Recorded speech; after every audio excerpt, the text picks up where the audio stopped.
What is up, everyone? Welcome back to another episode of Culture FC, the weekly soccer show where we talk all culturally relevant soccer topics. That includes music, politics, fashion, everything happening off the pitch, none of the stuff happening on it. I'm Alan, and I'm here by my lovely co-hosts, Brennan and Louie. And this week we talk about the National Women's Soccer League. You may or may not have heard of it. It's the league where a lot of women's stars like Alex Morgan, Sydney Leroux, Megan Rapinoe, all play their club football for. We dive a little bit into the history of the league, how it's come to fruition, and where we see it going. We also talk about some of the current issues that are facing the league and what it takes to bring the league to the same level as the MLS. As always, be sure to leave us that 5-star review. Hit that subscribe button so you get our episodes in your podcast library every week, every Monday, on the dot. Be sure to share this with your friends, family, anyone you know that may be interested in hearing about some of the cultural topics related to the beautiful sport we love.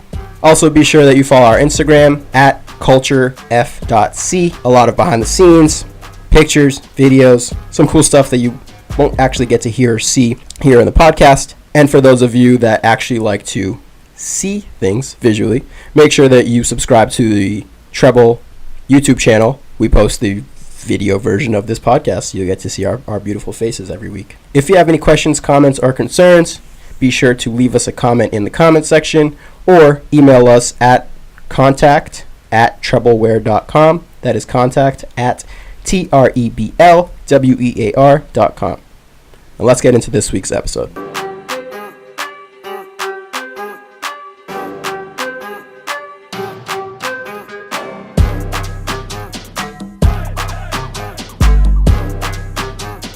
All right, boys, another week, another podcast. It's good to be back. Beautiful day.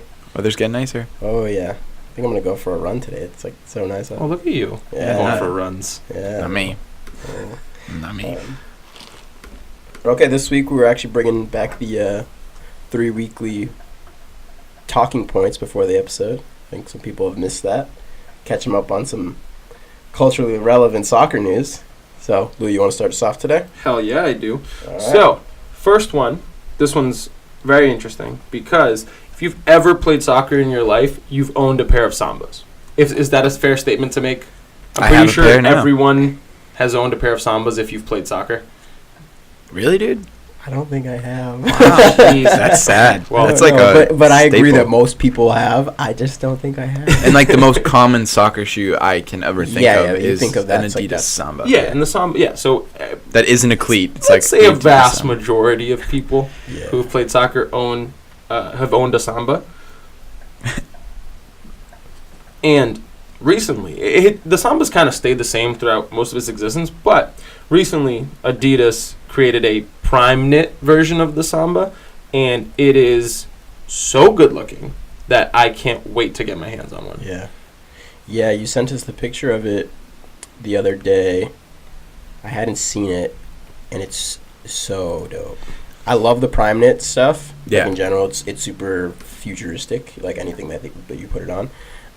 So for them to kind of reinvent the Samba with that, it's still super casual and super go with the flow. The Sambas, I think, are like one of the most easily versatile shoes there are out there. I mean, people that don't even play soccer rock them, but the prime knit just gives them that added level of, because they needed a little boost. It basically just brings the Samba into like 2018, right? Because I mean, a majority of shoes today are like knitted shoes, and so I think it basically revitalizes a shoe that's been around for so long and brings it into the modern age. Do you think it'll ruin its actual ability to play in? I think that's the Samba's like ability to be street and also play in.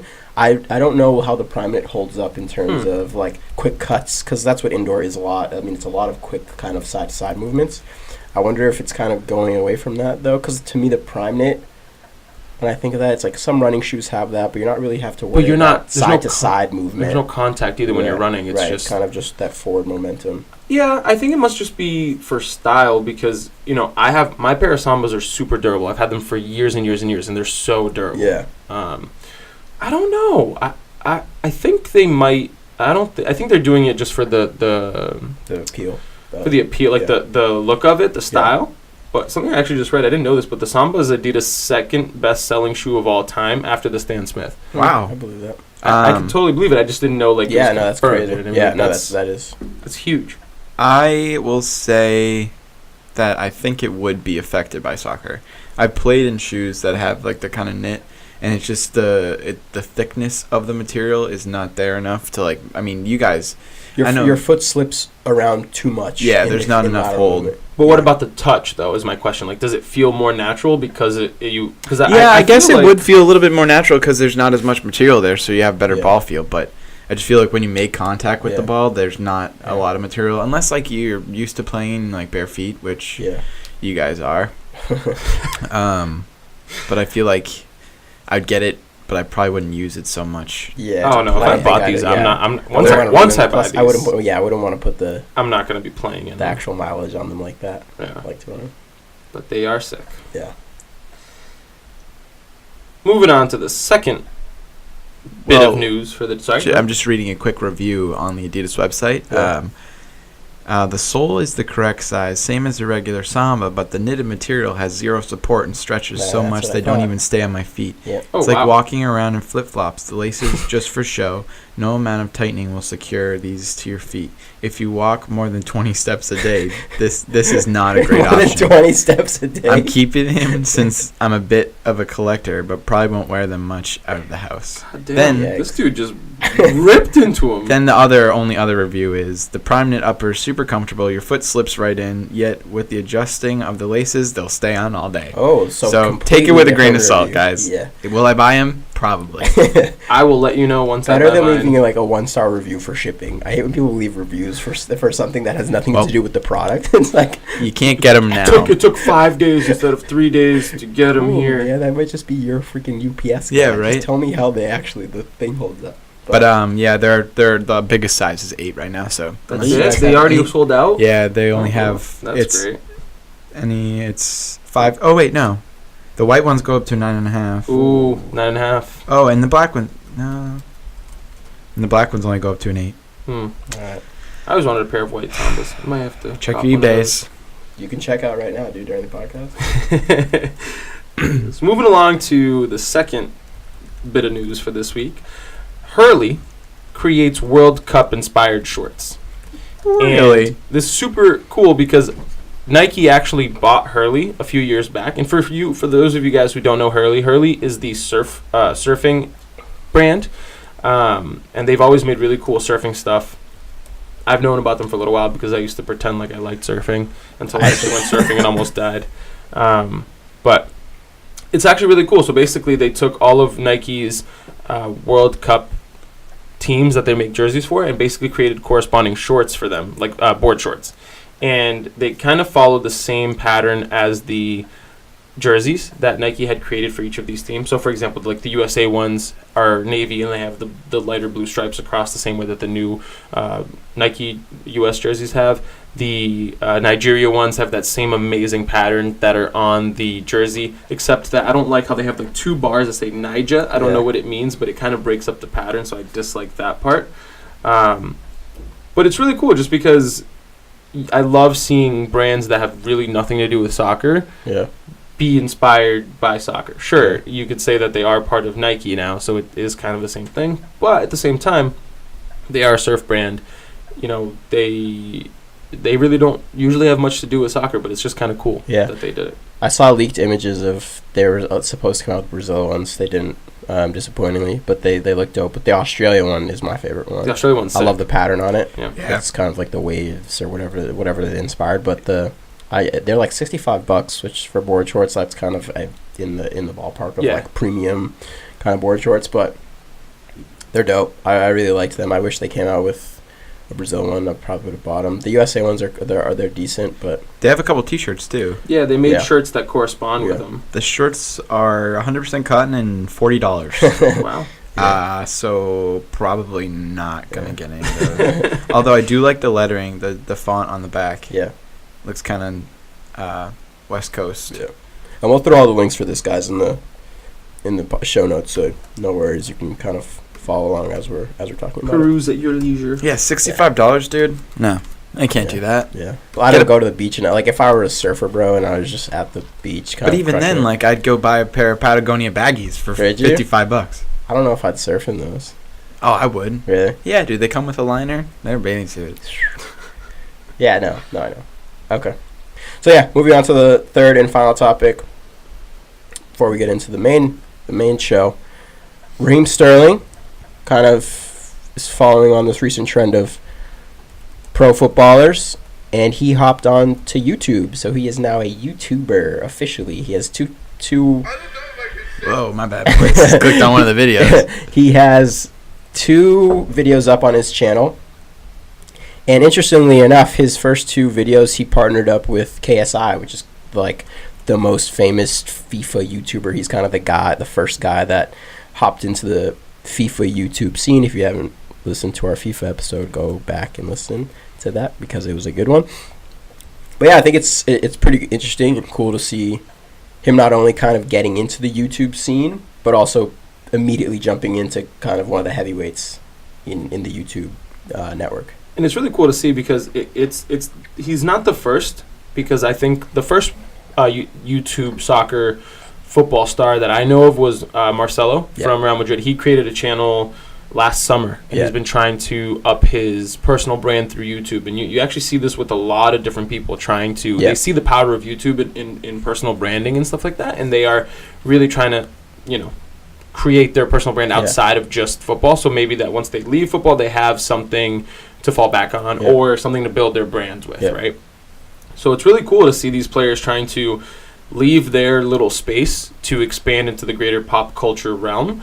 And his first 2 videos even at that aren't even super soccer related. No, it's like one's past the aux and like what's KSI's music taste like, and the other one's like KSI sent Usain Bolt what? Like, it's super YouTubey, and it almost gives the vlogger vibe. Yeah, and it gives the fans of Raheem Sterling even more reason to like kind of connect with him. I mean, he's got 1.7 million views on one video and 900,000 views on the other, and he released them a week ago. So it has 180,000 as a group subscribers. of people who has been trying to grow a YouTube channel, it is not fair. Like, I get it, he's famous, it's cool, but like, go follow us, go subscribe to us. It just doesn't make sense. No, but in all seriousness, gotta get Raheem on here, bro. I think it's really awesome. I like seeing players, try to step outside their bounds and really try to build their personal brand through YouTube, through Instagram, because Instagram is the more common one where a lot of people have done it. But who's the other guy? Rio Ferdinand has a YouTube channel. One. I'm sure there are others that I just can't think of right now, but Rio's is pretty cool. And what's cool about theirs too is that because they have so much money, they kind of get some really good production value on their stuff while still being pretty personal, which is cool. Yeah. So we'll see what he comes up with. He only has 2 videos, so it'll be cool to keep an eye on him to see what he posts. If he goes super viral with something, it'll be interesting to see. I like the idea of it, and kind of wish more of them would do it. Yeah. Because we're in a day, see that trend though. Because we're in a day and age where everyone's so connected anyway, and in reality, you could be building your brand by being a player, but at the same time, if you're not connecting on a personal level through mass media, which I know it sounds weird to say, like connecting on a personal level through social media, but that's kind of what it is. You're giving people insight into your life. You're giving people, a little behind the scenes look, and that connects with people. It makes people want to like you more. And so, I think it's really cool that he's doing it. And so I hope other footballers follow that trend. Yeah, absolutely.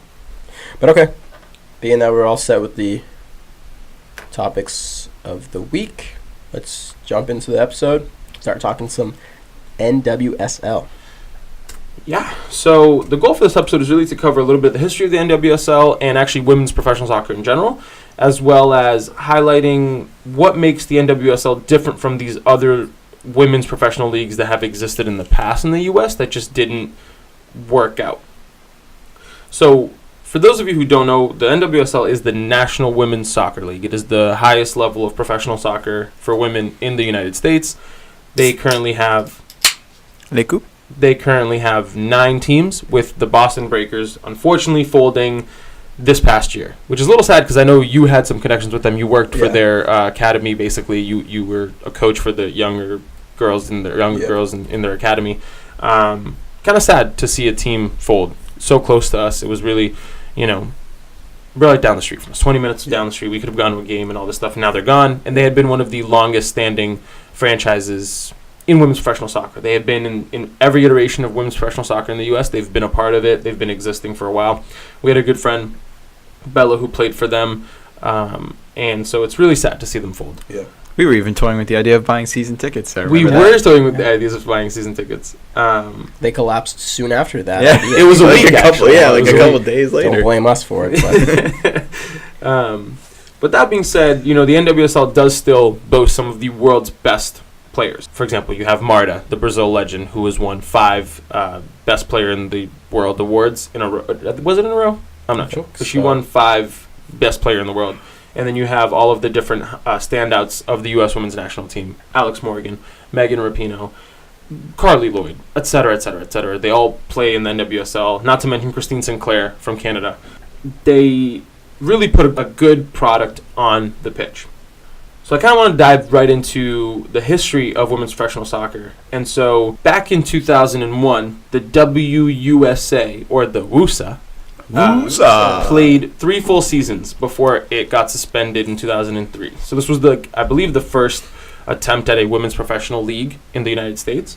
And unfortunately it lasted 3 seasons, and they had a 5-year budget of $40 million, which they spent by their first season. Wow. And so Where are the accountants on? Yeah. Needless to say, their television ratings nor their attendance actually met any of the forecast they had, and so the league folded. And then they folded in 2003. By 2009, the women's professional soccer was created. It was WPS, which was then going to be the replacement for the top level soccer.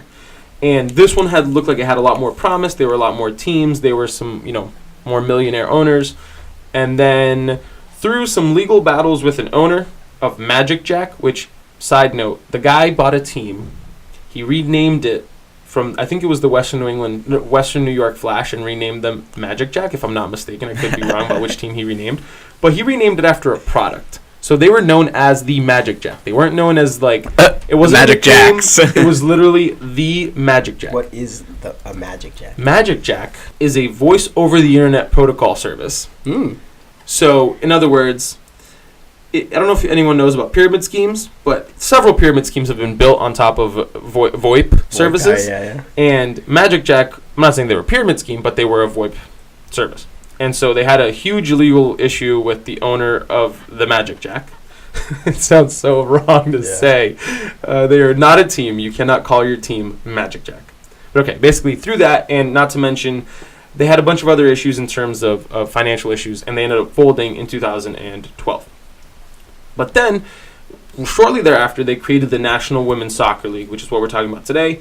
And what made this a little bit different is that all of the different federations realized that the past 2 attempts hadn't worked. So being the United States Soccer Federation, the Canadian Soccer Federation, and the Mexican Soccer Federation, they essentially all came together and said, okay, cool, so what we're going to do is to make sure that our star players come to play in the U.S. and not go play in Europe where they have more money, we will pay all of the salaries of our national team players. So in other words, the team that Alex Morgan is currently on, which she moves teams a lot, so I actually don't know what she's on right now. I don't know if it's still Orlando or not, but basically she gets her salary paid not by her team, but by the U.S., the United States Soccer Federation. They pay her salary. Yeah. And then, that being said, Christine Sinclair gets paid.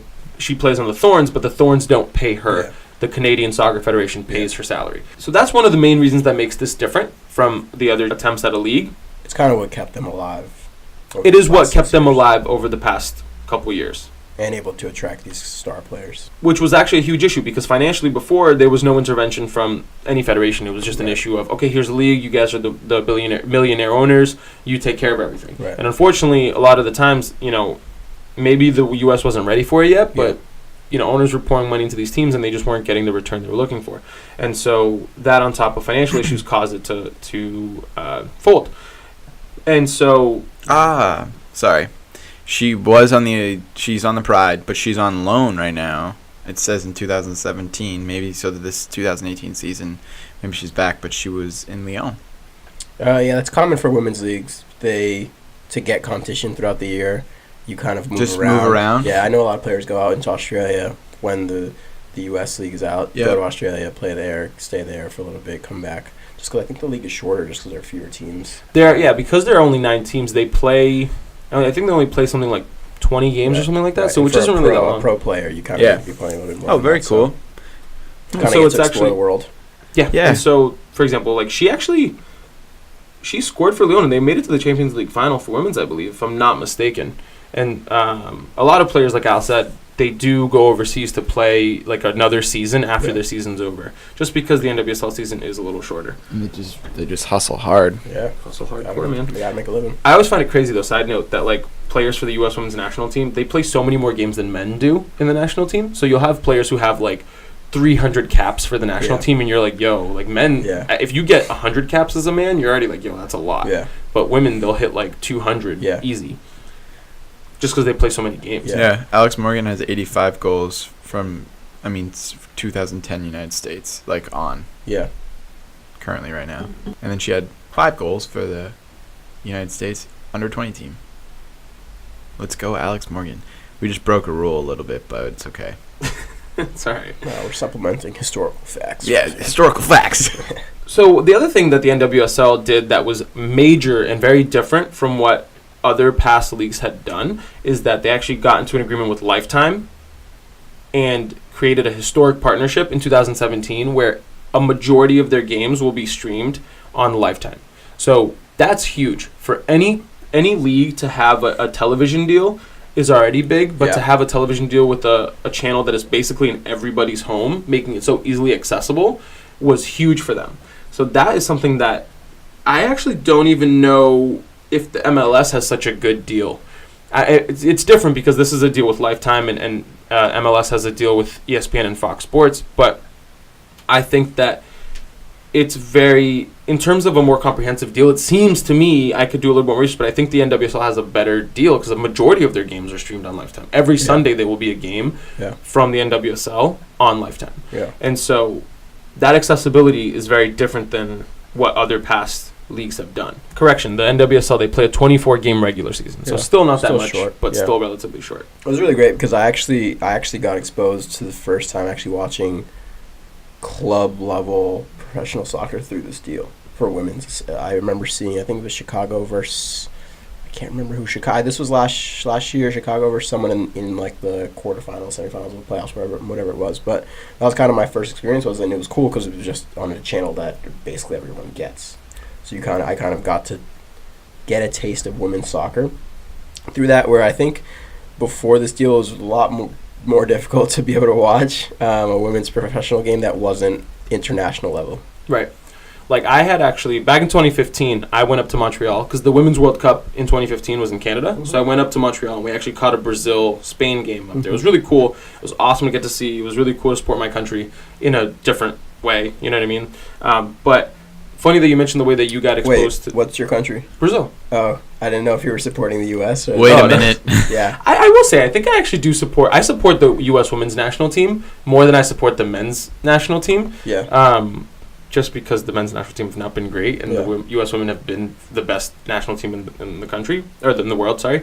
But, I can't not root for Brazil. Yeah. So I didn't know which one you meant by that, though. No, it was really cool to get to go up to Montreal and get to watch the Brazil play Spain. It was an amazing game. It was really, really cool. But similar to what you said about being exposed to a game on Lifetime, I was over at my girlfriend's house last summer, and randomly her mom had it on Lifetime, and I guess it changed to the game. Yeah. And then I went to the living room, and I was like, oh, what is this? And I was watching. It was the Washington Spirit versus, I want to say, the Breakers, actually. It was Breakers versus Washington Spirit. So I sat down and watched. I was like, oh, Boston Breakers are on. I'm going to sit and watch it. So it was cool. You know what I mean? Like, that exposure is so, so crucial to the growth and the existence of the league that I think that super smart on their part to get that deal in place. I don't know how much I love the idea of it being on Lifetime, but I want to ask you guys, do you think that, what's your assessment of the deal with Lifetime versus if they had done a deal with a more sports-centric channel? Because for those of you who don't know, Lifetime has a lot of Lifetime movies, a lot of like different things. Their demographic is geared more towards women, so I will point that out just for you guys to answer. But I think, looking into it, they have the Lifetime and they also have Go 90. which is the streaming service, which is free. If you have Verizon, it's free, but also if you're connected to Wi-Fi, it's free, so you can stream games. Easier said than some Premier League games you can't even stream. You got to find like Fubo TV. Like, I don't want to start a 7-day free trial again. I want to start my 6th email. Yeah, right. I got to make burner emails every time I set it up. But honestly, I think just to be on TV and have a prime time slot that isn't interfering with or even competing with, like, if they wanted to get a spot on ESPN for that time slot, they would have had to pay more money maybe. So I think just getting on TV and having at least one game a week opens the door to, well, Lifetime. It's like, damn, like there's a million people showed up for this game on Lifetime. Like, maybe next season we push that to be like, maybe once a month we show a game on NBC Sports, and then that garners more. So I think it's step in the right direction. It's not an issue of them paying. It's, Lifetime pays them to have the TV rights. Yeah. And but to your point, ESPN does regularly bump off games from ESPN 1 to ESPN 2, and from ESPN 2 basically straight up to streaming, depending on what happens. So you've had issues where MLS games were scheduled for ESPN 2, and then they get bumped off completely. They aren't being shown. So what's your assessment? Yeah. So my thing is, in terms of potential to get a larger fan base, I don't know if I have no stats on this, but I'd assume that men watch more sports than women. So I think that being on a channel that's dedicated to sports where the demographic is largely male might be an opening to get more males involved in a sport. And because males watch so much sports in general, might be a good way to create a fan base, get more revenue for the league, blah, blah, blah, blah. That being said, I think that the deal with Lifetime is good to expose if its demographic is more largely women, whatever it may be. I think it's a great way to get women involved and create kind of more of a female following for the league, which I think is important as well to kind of create that female identity for it. Annie is kind of one of those channels where you often, I don't watch much television now, but I would often find myself kind of like, it reminds me of when I was just a younger kid, and it was just one of those channels that was always ended up being on for some reason. Yeah. Because of that, they had the random good movie that you wanted to watch, and then it just like was there in the background. So I think in terms of that type of exposure, it's good, because if it's one of those things that just ends up being on and maybe it captivates someone's interest, that could be great for it. And in the end of the day, having a deal is better than not having one. So I do like that point that you bring up, that it could, if they were on a bigger channel network like ESPN, they could have just gotten bumped off, and that kind of causes some confusion. If you don't have the whole package with ESPN, you might not be able to watch it at the end. And I feel like the women's soccer league probably would have gotten bumped off a shit ton, right? Yeah, most likely. So I think that for what it is, I think Lifetime's a good deal. It gives them some financial stimulus, while still opening the door to be on a relatively large network, and potentially it still allows them to show up on the sports search when you're going through and trying to find something to watch. What do you guys think about this deal? Let us know in the comments. But on top of the TV deal, another interesting thing that the NWSL has done that's very different than other past leagues is that half of all teams in the NWSL are actually owned by either MLS clubs or USL clubs. So this is something that has been coming up recently in terms of the health of the league, especially because the Breakers folded, like we said earlier this year. They were an independent organization. They've been an independent organization for a very long time, but unfortunately they folded. They didn't have the stability. They didn't have a stadium. They were playing out of Harvard. They didn't have their own facility. They didn't have much. Their organization was very bare bones, despite the fact that it's been fielding a team in one way, shape, or another for a very long time. This kind of conversation has been coming up because on top of the Breakers folding, another club last year, which had the league's worst average attendance, FC Kansas City, ended up folding, and the NWSL took all of its players, all of its contracts, all of that stuff, and essentially gave it to the owners of Real Salt Lake, and they created the Utah Royals. Yeah. So the idea behind this is to provide stability for a club in the NWSL by pairing it with an MLS club. Because basically one argument is that by having MLS teams control the NWSL teams, it gives them the staff, the stadium, the all of the infrastructure that an MLS club has, now the NWSL club has. So it's a way of making sure that the league is more stable, is what a lot of people say. It has been a little bit rocky. Western New York's team, they won the title, but then right after the winning the title, they folded, they were then sold to the owners of North Carolina FC, which is a USL team. And so it's a little sad to see that like a team just won a championship and they get sold. This idea of relocating teams is something I've touched upon. I hate the idea of a team relocating, but in this case, if it means that the league continues, I think I'm for it. But yeah, so in terms of sustainability for a league, we're seeing that the teams that are owned by MLS franchises have a better chance at surviving in the NWSL. But I kind of wanted to see with you guys if you think that is the only way of establishing a healthy league right now. I think the key part to your question is the right now aspect, right? I think that it's a young league. It's only 6 years in. They tried to expand to 10 teams. They finally had 10 teams, and then one of them folded. So now they're back down to 9. And so I think that the key really is the right now aspect. I think that by allowing MLS teams to own these franchises, I don't want it to be, this idea of just like a small group of people owning everything. It's not a good idea to have. But at the same time, if it provides this ability, I think that for right now, it is crucial for these teams to be under MLS operations, or else this league would have folded similar to the WPS and WUSA. And so I think that for right now, it's necessary. I don't think that it's the only way. I think that if a well-funded millionaire comes in and says, like, I want to be committed to this team, I'm going to make it happen, I think that's still a possibility. But I think that each individual case needs to be looked at. Each team needs to be looked at individually. The Breakers didn't have infrastructure. They didn't have a stadium. They didn't have really an office, as far as I know. They didn't have much infrastructure there. So, for them to fold, it was relatively easy, And so I think each team needs to be looked at a case-per-case basis. I just don't think that it should be – I don't want it to basically be MLS women's, you know what I mean? Like, I don't want every team in the MLS to own an NWSL team. I'd rather it be more organic than that. But for the sake of the league to exist, I say I'm for it. Yeah. I like to look at our counterparts in Europe to this, to which I believe most of the teams have women's, like their own women's league. And are they affiliated or are they owned? I don't know if it's most. You're saying all across Europe. Yeah, probably. Europe.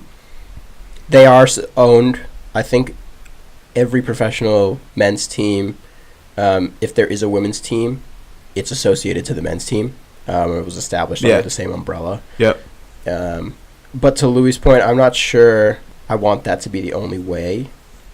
But you can finish your point. Yeah, I think it's imperative. I think they should just be connected to the team to create a one-for-all kind of camaraderie with, like, this is the women's revolution team and this is the men's revolution team. We're going to support both because they're under that same umbrella. And you have the fan base that's already there for the men's team. Like the Thorns. Right. So I'm going to steal – I was literally about to hop in there and steal your thunder, but I wanted to point out the Thorns because Portland Thorns, they have been amazing. They have been well supported, and this is a great callback as to a reason why Portland is Soccer City USA. Back to our last week's episode. Check that out if you haven't. It's because the people in Portland support both clubs so wholeheartedly. The Thorns have been averaging 17,000 and like 400 attendees per game in the NWSL. If you remember last week's episode, or if you haven't heard it, Providence Park, where they play, only fits 22,000 people. And there was actually a game where they broke a record this past year in September. They had 21,300 people at a game. So in other words, they sold out Providence Park for a National Women's Soccer League game. And it's to the point of having the Thorns be owned by the same guy who owns the Timbers and have it be a counterpart. As soon as they were brought into the NWSL, it basically inherited a staff of 130 employees, a stadium, and an ownership group that is there to support, not to mention a fan base. So, for example, if it wasn't the same owner of the Timbers, he wouldn't have been able to play in Providence Park. The people who support the Timbers wouldn't look at it the same way. They would look at it in terms of, oh, this is just another team in Portland. I don't know if I want to go support it. But because it's the sister club of the Timbers, everyone who supports the Timbers are like, yo, we love soccer in Portland. Regardless of sex, we're going to go support the Thorns. But as a counterpoint, I think that Portland is an oddity, right? True. It's an outlier in a sport that doesn't really have that interest, because going back to your point, these teams in Europe have the women's teams, and they're well supported financially, blah blah blah, but still the NWSL has more attendees per game to watch the NWSL than any of these European teams do. So although there is the financial support, there isn't the actual fan interest in the stands In Europe, yeah. Because maybe they're just overshadowed. Could be overshadowed, but to the same point, if I think Arsenal has a really good women's team.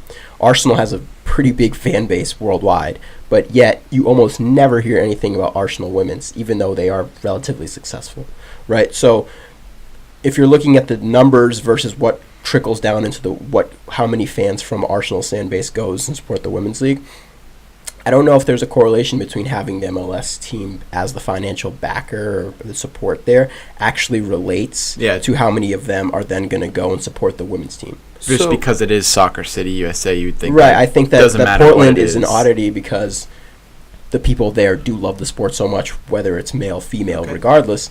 But still, I don't want that to be a thing to say, oh, we have to connect every one of these teams to an MLS team for them to be sustainable. So now a counterpoint to your counterpoint.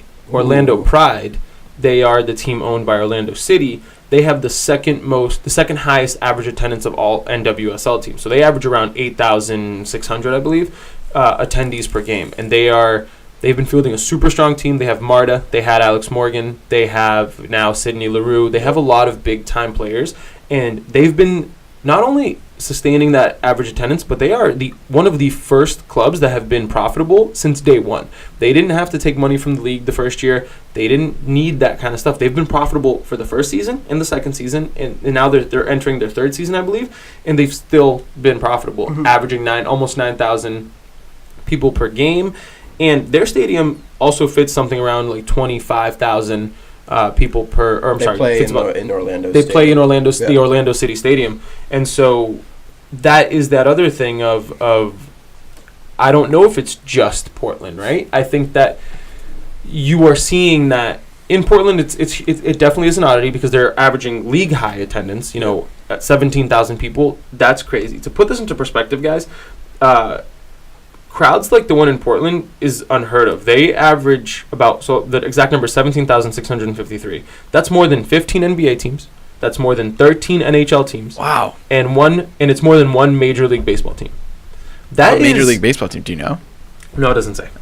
But the fact that a women's soccer team is averaging more attendance than 15 NBA teams and 13 NHL teams, that shouldn't happen in America. Right? Yeah. By conventional standards, Yeah. you don't look at.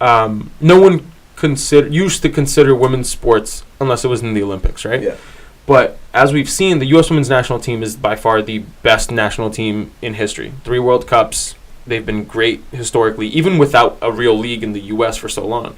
But that being said, there's not really been established leagues in the world because they all keep folding because the interest necessarily isn't there.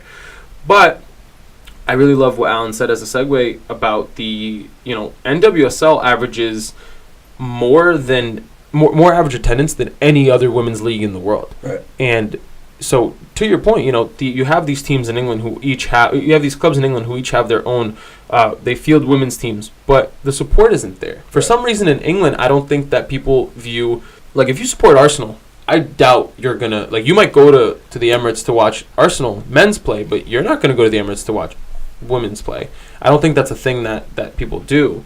Now, I think that if you can create, for some reason it seems to work in the United States, where you have the Timbers with amazing support and you have the Thorns with amazing support. You have Orlando City with amazing support and the Orlando Pride have really good support.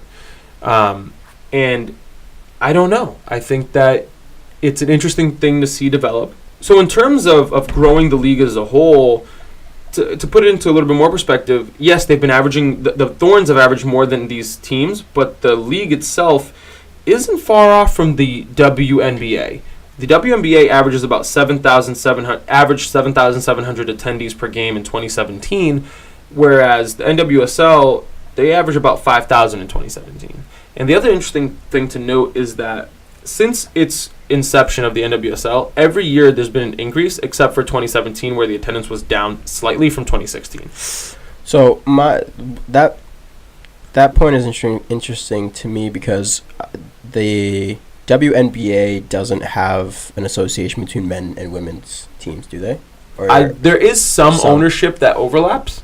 I do believe the Lakers own the they're the only team that WNBA team. I'm thinking of Phoenix for some reason too. I will say I don't know anything about the WNBA, I don't know. so I just don't know. I don't think that there are that many. So to my point, it's like I don't want the women's league to be kind of like a piggyback of the men's league. Like I want it to be sustainable because people want to watch the women's league and not just because it's a trickle down effect kind of. I don't want to downgrade the women's leagues and say like, oh, you need this male support, right? Because that, in a sense, it is kind of like, well, you don't want to just have a women's team be able to come into fruition if an MLS team comes into fruition, right? If there seems to be interest in some random city for a female team, say that this combination of having an MLS team be the foundation for what creates the female team. I don't want that to be the base for which then new female teams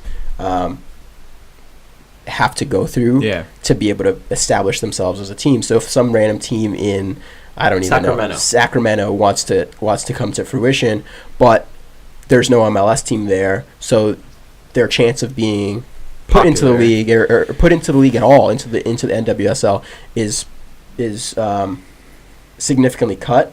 I find that a little bit detrimental to the league because yes, right now it really helps them, but in the future that could be something that as the sport grows and more people begin to watch women's soccer as a whole could really hurt them because the women's league shouldn't have to live off of the men's league to survive. Yeah, that's a good point. So what do you guys think the NWSL can do to continue this growth? So, this is not contradictory, but I think that what you're saying is right. For right now, I think that this MLS kind of partnership is necessary because it exposes people to the women's league. But I think that there should be, and I don't know what the contract talks are, obviously, but I don't think that they should limit that in the future that only MLS teams are granted female teams. I think that you should be able to your point, Louis, independent owners should be able to establish a viable working plan, same way that any team like now, LAFC, Atlanta United, the same way these owners presented these plans to bring male teams to their cities, independent owners should be able to do that for female teams and have that be in consideration for growing the sport that way as well. What do you think, B? What do you think is the way to? I am still on the side of I think the team should be together, but if there were to be these single teams that want to come out of wherever they want to come out of, I think looking at like LAFC, brand new team, their attendance is skyrocketing. So you see these teams like the Thorns and the Pride have these fat attendance ratings. I think teams need to look to see what they're doing right. Yeah. And then who's to say that? I feel like the reason Atlanta United got so big was because they had this huge following. It's a new season. They got fat stadium, all the people are coming. I think that kind of, what's the word I'm looking for? That kind of pivot to seeing like, oh, this is a brand new team and they have this many people. Yeah. I think that needs to happen with the women. Yeah. But how do you get the people there? So I think that we kind of touched upon this a little bit when we did the episode with the USF election and kind of the candidates. we touched upon the women's rights and equality. I think that an issue that the women's league still suffers from dearly is the marketing of players, right? We see Alex Morgan, we see these big women's players, but we see them in Team USA jerseys. Yeah. I don't see Alex Morgan in the Pride jersey. I don't see Sydney Leroux in the Pride jersey. I don't see these women being represented in their club jerseys really ever. And well, so the thing is, we do live in Boston, so we don't see. I feel like those things might happen in their city, but to that point, I've never seen a Boston Breakers billboard. I've never seen, and not even so much so that, like, I think that the local marketing for it as well is something, but say the Portland Thorns, they're what, Nike, Adidas? I don't know. They're maybe think the Adidas. league has an agreement with Nike. If I go on the internet now, the way that Google knows how to track my life, and search up Portland Thorn, I don't think I'm gonna get an ad that pops up in my Facebook page with an image of the Portland Thorns star player saying, "Come buy tickets now." I'm gonna test that out. I'm gonna search up Portland Thorns, and I'll let you know next week about what happened. Right, because even in doing research for the episode today, I had to do a bunch of women searching for the NWSL, and nothing. We're doing a bunch of women searching. It's not what you think, Rach. I had to do a bunch of research, and I haven't seen anything pop up for women's soccer on anything like that, right? So it's that almost subliminal marketing, whereas you would see that immediately for a Nike, and if I search Cristiano Ronaldo, I'd get his cleats pop up on my browser everywhere I went, right? So I think there still is that lack of international kind of subliminal marketing that has to happen for these players and the clubs that they're in.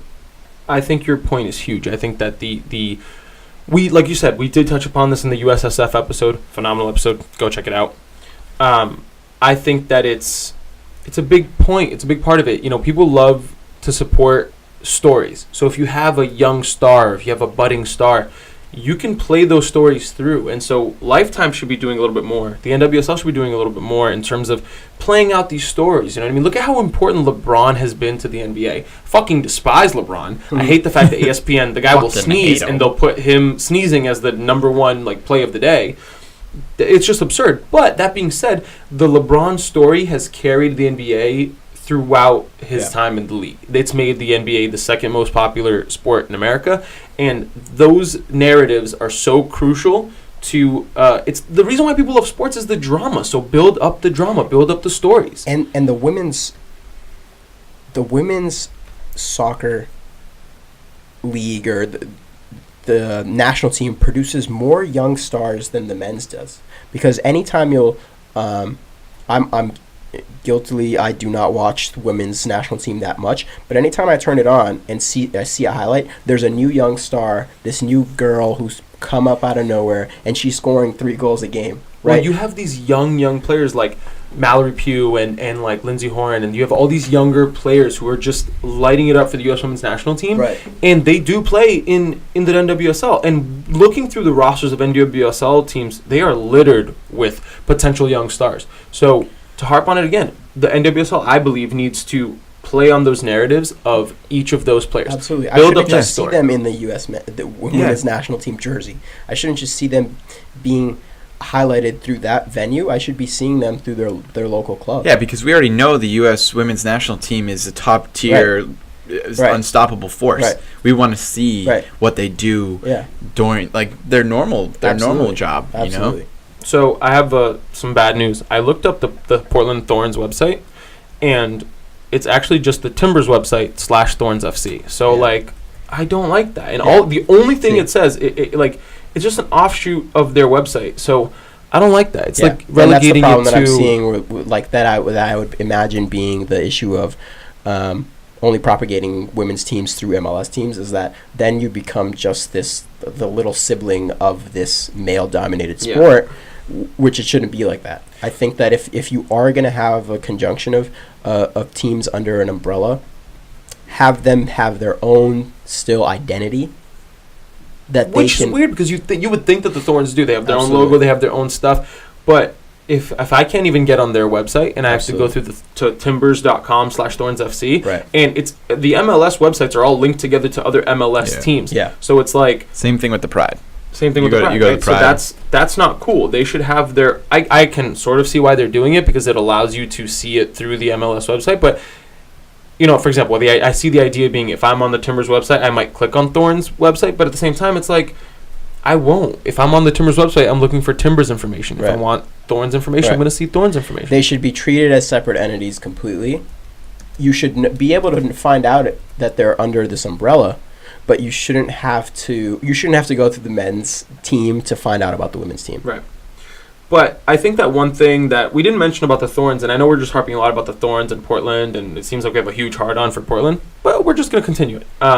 The Portland Thorns actually have a supporters group, which I don't know if it's, like, again, if you listen to last week's episode, you know how crazy the people in Portland are, but I don't know of how many other organized supporters groups there are for other women's teams. Yeah.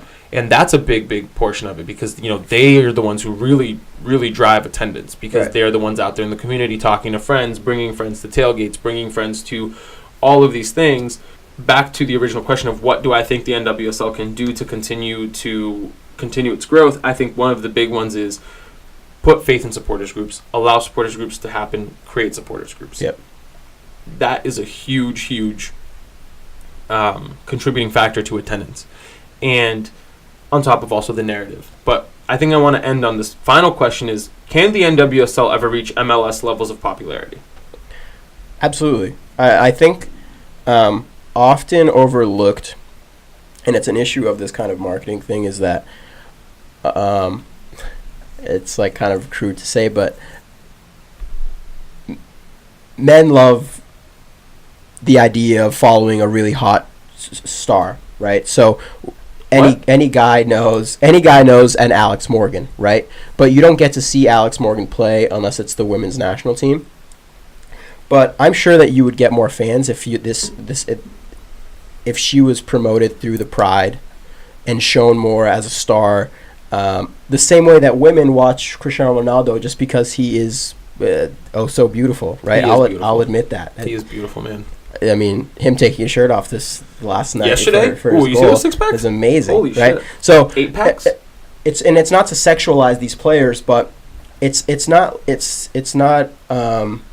I think the point is that all of that builds the personal brand of each player. It continues that narrative. Right, and it's something that we harp on, it seems like almost every episode, is that you get fans because of big name players and stars and the attractability of these players to bring people in, right? So I think that there is I don't want to say lack of effort because I'm sure they're trying to put some effort into it, but there's a lack of exposure that I'm seeing for people to become acquainted, to become familiarized with these superstar players. So, but what's weird? Each of these players, Alex Morgan, Mallory, like all of these big stars in the U.S. women's national team, they have millions of followers on social media. Like, I'm actually going to pull up right now. I don't know how many followers Alex Morgan has, but I'm going to pull it up right this second because I'm curious. They all have millions and millions of followers. It shouldn't be 5.1 million for Alex Morgan. 5.1 million. It shouldn't be this difficult to get asses in seats in the NWSL if you can leverage your players' social media accounts. So it's like something is clearly wrong. I don't know if it's a cultural thing. So I do think that a big issue that we haven't really talked too much about is sexism and 100%. We didn't talk too much about it because to me it's not apparent. I think that the NWSL's level of play is probably actually higher than some MLS games. There are games in the MLS that I swear to God I'll put it on TV and I just won't be able to watch it because it's not it's not appealing to me because I don't think they're not playing well tactically or whatever. To me, I've seen the U.S. women's national team play and I thoroughly enjoy the soccer that's on the field, regardless of women, men, whatever it is. I've actually enjoyed the soccer. So I think that in terms of level of play, the NWSL, I do believe that it's probably a higher level than some MLS games. I'm not saying that the NWSL is better than the MLS in terms of level of play, but some games are. So, to me, a big issue has to be brought up in terms of culturally, do we accept women to be empowered to be athletes? And I think that, weirdly enough, I think the U.S. is further along than the rest of the world. Oh, absolutely. I think that, as evidenced by the fact that in Europe, you have these big-time players and big-time salaries, but they don't attract many people to the stands. I do think it's just a matter of time, and they have to just play their cards right. having teams fold like the Breakers, heartbreaking. You know, like they've been around for so long and it's super important. But I think that people do care. Like, think about it. I'm pretty sure every girl that I know has played soccer at some point or another, and it's the same way with soccer for boys. Every boy has played youth soccer at some point or another, and I actually do think that women continue on further than men do in youth soccer, and so it's just a matter of build it up organically. Make sure that you're empowering these women to be who they are, and don't just relegate them as, oh, it's just the women's league. And so basically the point is that we didn't talk too much about cultural, like the culture behind this, but I think that still needs a big shift to happen in a majority of cities. Oh yeah, I mean, listen, there definitely is a sexist issue that happens with any women's sport, right? Because we've seen with the WNBA, they have phenomenal superstars, but if we're being honest, no one cares. Like, no one tunes into the WNBA, sadly, right? I don't know anything about it. You know some of the big name stars when they show up on ESPN for a highlight, but no one really tunes in to watch. I think that that's in part because of the way that there is a sex undertone, that men's sports are somehow more attractive, more high-paced, all of this stuff. That needs to be changed. That's something that happens throughout time. I mean, the same way that people used to look down on men's soccer because it wasn't as physical as maybe American football or some other American sports. I think that happens with time. I think we're in a good place now where that's beginning to happen. But also there needs to be an equality just in terms of the way that the women are treated compared to men, right? And we touched upon this on the USSF episode, not to keep bringing that up, but I mean, these women have been more successful than the men. They get paid less than them. The women have been more successful than the men. They play on artificial turf fields. Men get to play on grass. So there's both systematic sexism and inequality, but also the way that we as a society see it. And that needs to be fixed. I think that the cultural point that you brought up, something that slowly happens. But in terms of equality off the pitch and kind of financially and all of that stuff, that needs to happen immediately to show people that, hey, okay, there may be different levels of play here, but we're still treating these women as equally to men, right? So I think that change needs to happen right now, whereas the cultural thing is going to happen as people become more acquainted with the sport and acquainted with the superstars that are in the league. True. I believe that we are so capitalistic here in the United States that unless something isn't worth making a shit ton of money, it's not going to be brought to the front. Well, I mean, but we have the outliers. Like, my question is, what makes soccer not profitable?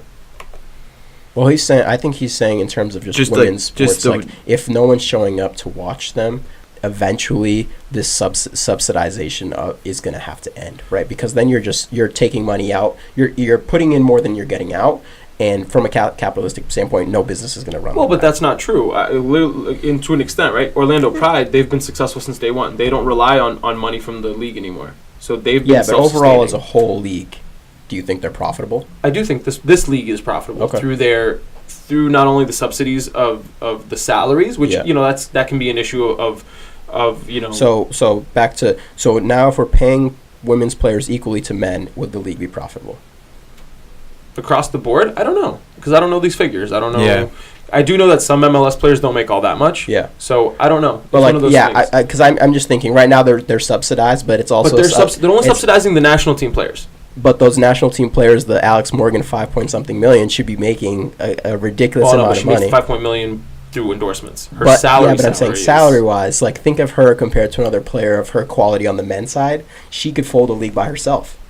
If they were to pay them equally. That's what I'm saying. Like if we're then talking about equality between men and women, right, that's where the issue becomes. And I think that's part of the reason why we don't see this equality is because, like, damn, we're gonna have to pay the Alex Morgan, the Rapinos, the Sidney LaRue's, this equal caliber of pay that men are getting paid, and that's gonna throw their league into a little right. But the issue is, I don't think you can do that right now. I don't think you can look at the league and say it's equal, because you have to look at each one individually. You can't say that the money the NWSL makes is more than the MLS or more than the Premier League or whatever. You have to pay them what you can pay them. Right. And that was the issue of why the subsidies happen. But it'll be great in the future if they can get to a point where it's equal pay. Right. Absolutely. But I do think that that issue of how much money do we pour in and how much money we get out, I think that soccer as a whole is super profitable. So I don't think that I think it just needs to be managed well. Yeah, I don't know. I don't know if I agree with the idea that it's super profitable, because we've seen even on the men's side a lot of leagues fail, right? So and internationally, you think South American, Latin American, a lot of clubs are in a lot of debt. So I don't want to say that it's super profitable. I'm not sure I agree with that point, but I will say there is money in it. I agree with both of your points. I do think that there is a limit to it, but I do think that there is a profitability to it. It's when does that limit kind of break, and like, okay, do we think that this league is actually going to make money in the future for us, or are we going to have to break this thing down? Right. Well, so I think that's a point that existed in prior leagues. I think this league is pretty healthy going forward. So to kind of wrap up, I think that it'll be interesting to see the growth of this league. It's a little sad to see that last year's average attendance was down a little bit. Yeah. But I'm sure that going forward it'll continue to grow, and I'm excited to see it grow. Hopefully they can bring back a Boston franchise, because like we said, we were toying with the idea of buying season tickets for the Breakers, and then they broke. Sorry to take a pun, but they broke, and then we didn't, and that was literally the week before they folded. We were talking about it, so hopefully they bring back another Boston team. We can get the league back here. If we had bought season tickets earlier, we might have kept them alive. Now that I think. Oh, see, maybe we could have been us. Could have been us. Wow, we would have been game changers. But yeah, hopefully we see success in the league in the coming years. Yeah, we wish nothing but the best. Yeah, absolutely. And tune in to more games on Lifetime. Turn on Lifetime, people. Sunday afternoon, Saturday afternoon, turn on Lifetime. Keep it on. Watch Big Fat Liar, and then watch a women's national team game. Or NWSL game, sorry.